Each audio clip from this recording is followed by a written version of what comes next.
कोथिंबीर वडी तर तुम्ही नेहमीच करता। आज आपण दोडक्याची वडी तयार करणार आहोत। दोडका गुणधर्माने थंड असतो आणि त्यामुळे उन्हाळ्याकरता खास आपण अशी बघा मस्त दोडक्याची वडी तयार करणार आहोत। या वड्या बघू शकता तुम्ही किती सुंदर तयार झालेल्या आहेत। तर इथे दोडका जो मी घेतलेला आहे तो एकदम कवळा दोडका घ्यायचा आहे, म्हणजे तो व्यवस्थित शिजतो। दोडक्याच्या वरच्या शिरा आहेत त्या काढून टाकायच्या, दोन्ही साईडची टोकं काढून टाकायची आणि यानंतर दोडका स्वच्छ धुवून घ्यायचा। यानंतर किसणीवर त्याला आपण किसून घ्यायचा आहे। दोडक्याचा किस जो आहे तो आपल्याला किती वड्या बनवायच्या आहेत त्यानुसार तयार करून घ्यायचा आणि वाटीने आपल्याला हे मोजून घ्यायचं आहे, म्हणजे आपल्याला पीठ किती वापरायचं याचा अंदाज येईल। तर इथे 2 वाटी हा किस झालेला आहे। यानंतर आपण एक ठेचा तयार करणार आहोत। तर 7-8 लसूण पाकळ्या, 5-6 मिरच्या आणि 2 इंच आल्याचा मी इथे ठेचा तयार करून घेतलेला आहे। तर दोडका थोडासा गोड असतो त्यामुळे इथे मी ठेचा जो आहे तो जास्त प्रमाणात तयार केलेला आहे, म्हणजेच वडी जी आहे ती चांगली चटपटीत तयार व्हावी याकरता। यानंतर इथे माझ्याकडे आहे ओलं खोबरं। इथे मी 2 चमचे ओलं खोबरं घालणार आहे। ओलं खोबरं नसेल तर डेसिकेटेड कोकोनट तुम्ही वापरू शकता आणि तेही नसेल तर दाण्याचं कूट वापरू शकता। 1 चमचा धणा पावडर, अर्धा चमचा जिरा पावडर, पाव चमचा ओवा, 2 चमचे सफेद तीळ, 1 चिमूटभर इतकं हिंग घातलेलं आहे, पाव चमचा हळद आणि इथे 1 वाटीला 2 चमचे कमी इतकं आपण बेसन घेतलेलं आहे। हे बेसन आपल्याला चाळून घालायचं आहे। आता जितका दोडक्याचा किस त्याच्या अर्धा पट आपल्याला बेसन घालायचं आहे। तर इथे बेसनमध्ये आपल्याला वडीला थोडासा कुरकुरीतपणा येण्यासाठी तांदळाचं किंवा ज्वारीचं पीठ वापरायचं आहे, म्हणून थोडंसं वाटी कमी घेतलेली आहे। तर आता 2 चमचे इथे मी ज्वारीचं पीठ घेतलेलं आहे। चवीनुसार यामध्ये मीठ घालायचं आणि भरपूर अशी बारीक चिरलेली कोथिंबीर घालायची आहे आणि हे सगळं व्यवस्थित एकत्र करायचं आहे। आता ज्वारीचं पीठ जे आहे ते आपण लागेल तसं इथे वापरणार आहोत, कारण की यामध्ये भरपूर पाणी आहे। तर दोडक्यामध्ये भरपूर पाणी असल्यामुळे 2 चमचे ज्वारीचं पीठ मी अजूनही यामध्ये घातलेलं आहे, ह्याला घट्टपणा येण्यासाठी। आता दोडक्यामध्ये पाणी तर भरपूरच असतं त्यामुळे याचा गोळा तयार होणार नाही, असं लुसलुशीत पीठ तयार होईल। आता प्लेटमध्ये आपल्याला हे थापून घ्यायचं आहे, त्याकरता प्लेटला अगोदर तेल लावून घ्यायचं आहे व्यवस्थित। सर्व बाजूला व्यवस्थित तेल पसरवून घ्यायचं। यानंतर यामध्ये पीठ घालायचं आहे। आता बघा यामध्ये भरपूर पाणी असल्यामुळे हे पीठ जे आहे ते असं लुसलुशीत आहे। आता हे सगळं व्यवस्थित पसरवून घेऊया एकसमान, एकदम व्यवस्थित प्लेन करून घ्यायचं।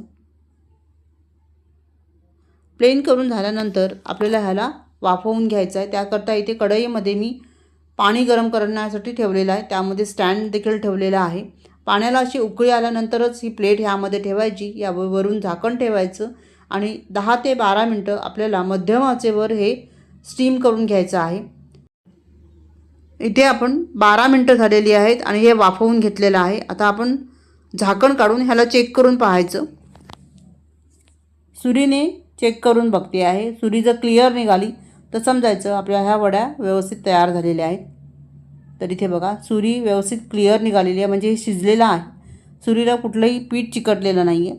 आता गॅस बंद करून टाकायचा आणि यानंतर ही प्लेट जी आहे ती बाहेर काढून याला पूर्णपणे आपल्याला थंड करून घ्यायचं आहे। इथे बघा मस्त अशा ह्या वड्या तयार होतात। तर आपण हे स्टँडवर ठेवून दिलेलं आहे आणि ह्याला पूर्णपणे थंड करून घेतलेलं आहे। आता ह्याच्या वड्या पाडायच्या। वड्या तुम्हाला कशा हव्यात त्या आकारानुसार तुम्ही वड्या तयार करून घेऊ शकता। आज इथे मी ह्या ज्या वड्या आहेत त्या एकदम बारीक बारीक तयार करणार आहेत, कारण आपण इथे स्नॅक्स टाईप हे तयार करणार आहेत। तर इथे आपल्याला डीप फ्राय वगैरे करायचं नाही आहे, कारण ह्या वड्या ज्या आहेत त्या थोड्या लुसलुशीत आहेत। त्या डीप फ्राय केल्या तर त्या तेल पिणार, त्यामुळे त्या अशा खुसखुशीत नाही होणार, एकदम मऊ लुसलुशीत अशा होतील। तर इथे बघा मी मस्त अशा चौकोनी ह्या वड्या तयार करून घेतलेल्या आहेत। आता ह्याला आपण काढून बघूया। तिथे तुम्ही पाहू शकता किती मस्त ह्या वड्या तयार झालेल्या आहेत आणि एकदम सॉफ्ट वड्या तयार झालेल्या आहेत ह्या, कारण यामध्ये पाण्याचा अंश जास्त होता।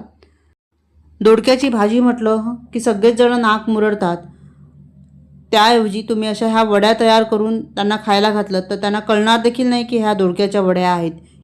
सगळेच जण आवडीने मस्त खातील। तुम्हाला दाखवते बघा ही वडी कशी तयार झाली आहे, एकदम नरम वडी ही तयार झालेली आहे। आता ह्या सगळ्या वड्या मी काढून घेतलेल्या आहेत, याला आपण फोडणी देऊया। तर इथे आज आपण तुपाची फोडणी देणार आहोत। तर 1 ते 1.25 चमचा मी इथे तूप घेतलेला आहे, यामध्येच थोडीशी मोहरी घालूया। मोहरी चांगली तडतडू द्यायची आहे. यानंतर यामध्ये जिरं घालायचं. थोडंसं मी जिरं घातलेलं आहे. यासोबतच 4 मिरच्या घेतलेल्या आहेत, त्याला मध्ये चीर दिलेली आहे. थोडीशी कढीपत्त्याची पानं घातलेली आहेत. चांगली मस्त अशी फोडणी तयार करून घ्यायची. थोडंसं याला परतून घेऊया. थोडंसं परतवून झाल्यानंतर यामध्ये थोडासा हिंग घालूया, चिमूटभर. हिंग घातल्यानंतर यामध्ये 1 चमचा सफेद तीळ घालायचे. असे तीळ घातल्यामुळे वडी खूप छान लागते. थोडंसं तीळ जे आहे ते चांगले फुलवून घ्यायचे आणि यानंतरच आपल्याला ह्या वड्या यामध्ये घालायच्या आहेत. तुम्ही पाहू शकता किती सुंदर ह्या वड्या तयार झालेल्या आहेत. प्लेट बघा एकदम क्लिअर झालेली आहे. अजिबात प्लेटला चिकटलेलं नाही आहेत. आता मंद आचेवरच आपण हे सर्व करत आहोत. चांगलं सगळं व्यवस्थित मिक्स करून घ्यायचं. यानंतर यामध्ये मी चाट मसाला घातलेला आहे, थोडासा चटपटीतपणा यावा याकरता. आणि अर्धा लिंबूचा रस आपण घालूया यावर.